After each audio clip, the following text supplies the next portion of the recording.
প্রধানমন্ত্রীর বেসরকারি শিল্প ও বিনিয়োগ উপদেষ্টা সালমান ফজলুর রহমান বলেছেন, শেখ হাসিনা ও বাংলাদেশের বিরুদ্ধে ষড়যন্ত্র চলছে। গত নির্বাচনেও ষড়যন্ত্র হয়েছে, সকল ষড়যন্ত্র মোকাবেলা করতে হবে বলেও মন্তব্য করেন তিনি।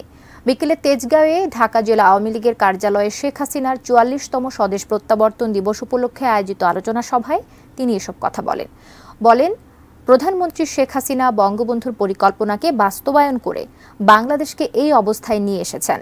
রাশিয়া ইউক্রেনে যুদ্ধে জড়িত না থাকলেও বাংলাদেশকেও ভুক্তভোগী হতে হচ্ছে বলে মন্তব্য করেন তিনি।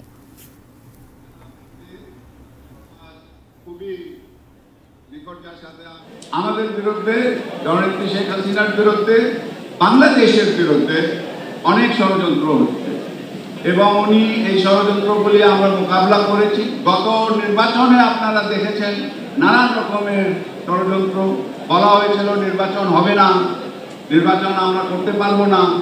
সেটাও কিন্তু ওনার নেতৃত্বে আমরা ইনশাল্লাহ এটা করতে পেরেছি।